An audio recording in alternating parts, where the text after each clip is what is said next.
ဒီအပိုင်းကိုပေါ့နော်ကြည့်ပြီဆိုရင်တော့ကျမထင်တယ်ဒီဟာကကျမတို့လက်ရှည်ပေါ့နော်ဆောင်းတွင်းဝလက်ရှည်လိုက်ထိုးမဲ့သူတွေလို့ကျမကယူဆပါတယ်နော်ကဲခုလက်ရှိထိုးတော့မှဆိုတဲ့အတွက်ကြောင့်မလို့ပေါ့နော်ကျမတို့ဒီ1 2 1 2 3ရတော့အကုန်တူတူပဲเนาะ4တွေ5တွေကြီးစရာမလိုဘူးအခုဒီလက်ရှိထိုးမဲ့သူတွေကကိုယ့်ရဲ့အင်ဂျီကဒီလိုမျိုးအနေအထားလေးမှရှိရမယ်ဘာမှမဆက်ရသေးတဲ့အနေအထားပေါ့เนาะဒီလိုမျိုးမှရှိရမယ်ရှိတဲ့ချိန်မှာကျမတို့ကပါဖောလိုမျိုးမဆက်တော့ဘူးပါဖောလိုမျိုးမဆက်တော့ပဲねကျမတို့ကဒီဟာနဲ့ဆက်ပါမယ်ချီ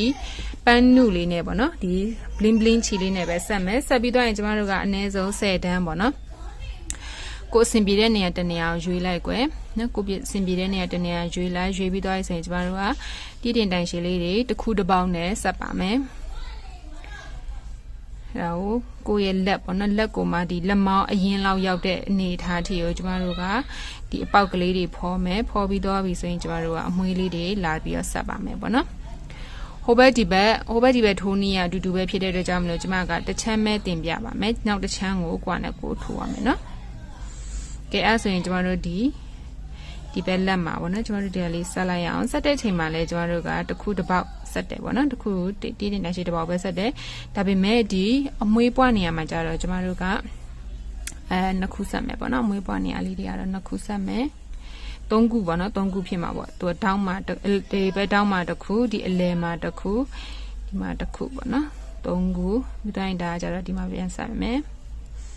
ဒီမွေးပွားနေရာမှာ3ခုရှိမယ်နော်ဒီမှာနော်ဒီမှာအခုပြလို့ဒီနေ့3ခုရှိမယ်ပြီးကျန်တာကတော့တစ်ခုတစ်ပေါက်ပဲပြန်ဆက်မယ်ဟိုဘက်လည်းအတိုင်းပဲမွေးပွားနေရာရောက်ရင်3ခုဆက်မယ်3ခုထည့်မယ်ပေါ့နော်ဒီတင်တိုင်ရှည်3ခုထိုးမယ်ကျန်တာကသူ့နေရာလေးနဲ့သူပြန်ထိုးပါမယ်ကြည့်ရဆိုရင်ကျမကိုဒီပထမတန်းလေးဒီပုံစံလေးတိုင်းလုပ်မယ်လုပ်ပြီးတော့ဆိုရင်နောက်တန်းပေါ့နော်နောက်ထပ်ကျမတို့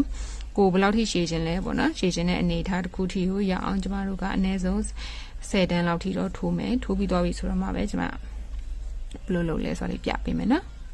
ဒီအလယ်မှာတော့ကျမတို့ဒီပခုံးဆက်ထားတဲ့နေရာမှာတော့တစ်ခုပဲဆက်လိုက်တော့တယ်နော်ဒါကျမတို့အောက်ကိုတစ်ခုတစ်ပေါက်လေးဆင်းသွားပါမယ်ဒီဘက်ထဲကိုလည်းတစ်ခုတစ်ပေါက်ပေါ့နော်โอเคအဲ့ဆိုရင်လိုက်ထိုးပေးပါအောင်ရှင်ခုပေါ့နော်ကျမတို့လက်ထိုးတာလေးပြပေးမယ်ကျမထိုးပြီးတော့ပြီပေါ့နော်လက်ကဒီမှာကြည့်တစ်ခါနှစ်ခါသုံးခါထိုးရတယ်နော်ထိုးတဲ့ချိန်မှာဒီဟာတော့ကျမအပေါ်ဆုံးတန်းကို1 2 3 4 5 6 9 10 11 12တန်းနဲ့ထိုးလိုက်တယ်အလဲတန်းကျတော့1 2 3 4 5 6 9 10 11 12တန်းပဲထိုးပါတယ်အောက်ဆုံးတန်းမှာကျနည်းနည်းရောလိုက်တယ်1 2 3 4 5 6 9 10 9တန်းပဲထိုးတယ်ပေါ့နော်ဒါကတော့ကိုယ့်ရဲ့လက်ပေါ်တိုက်လိုက်ပြီးတော့တိုးလျှော့လို့ရတယ်ဒီလေဟာလေးတွေကတော့အကုန်လုံး2တန်းစီပဲတစ်ဖက်နဲ့တစ်ဖက်ကညီရမယ်နော်ဒီဘက်မှာလျှော့ရင်ဟိုဘက်မှာလည်းလျှော့ရမယ်ပြီးတော့နောက်ဆုံးတစ်ခုပြောချင်တာကျမတို့လေဘင်းပေါ့နော်လေဘင်းမှာနည်းနည်းပွားတယ်လို့ဖြစ်တဲ့အတွက်ကြောင့်လည်းကျမက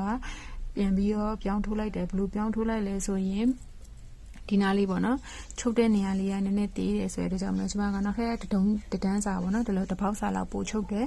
ချုပ်ပြီးသွားပြီဆိုရင်ဒီအကုတ်ကိုကျတော့ကျမက 6.5 နဲ့ဒီဟာထိုးတာလေးနော်ဒါပေမဲ့အကုတ်မှာကျတော့ကျမက6 mm လေးနဲ့ကုတ်လိုက်တယ်6 mm လေးနဲ့ပဲရိုးရိုးနှစ်တန်းကုတ်လိုက်တယ်ပေါ့နော်ရိုးရိုးဒီတင်တိုင်ရှင်နှစ်တန်းကုတ်လိုက်တာဘာကြောင့်လဲဆိုတော့ကျမကဒီမှာတစ်ပေါက်စီကိုတိုးလိုက်တဲ့အတွက်ကြောင့်မလို့ပေါ့နော်သူကနည်းနည်းပိုအဆင်ပြေသွားတယ်ဒါကတော့ကိုယ့်ရဲ့လေပင်ရဲ့ကိုခေါင်းရည်နဲ့ညှိရမယ်နော်သူကတော့ကိတ်ကက်လေးဆိုရင်တော့ပိုလာတယ်ပေါ့နော်အဲ့ဆိုရင်ကျမတို့အခုအပိုင်းစစ်အနေနဲ့လက်လေးချုပ်နီးလဲပြပြီးသွားပြီလက်ဘယ်လောက်ထိုးရမလဲဆိုလဲပြပြီးသွားပြီပေါ့နော်ကျမအတိုင်းတာလေးလဲပြပေးမယ်လက်ရဲ့ဟိုထိတ်ကနေဒီဘက်ထိတ်ထိဒီအရှည်လေးပေါ့နော်အဲ့ဒါလေးတီးပြီးဆိုရင်တော့ကျမတို့ဘယ်ချီနဲ့နေကျမနဲ့တစ်ထပ်ထမ်းမတွေ့ရင်တော့မနော်လိုက်ထိုးလို့ရအောင်လို့ကျမကအတိုင်းလေးတိုင်းပြပေးမယ်နော်ဟိုဘက်ထိတ်ကနေလက်ရဲ့ဒီဘက်ထိတ်ထိရကျမတို့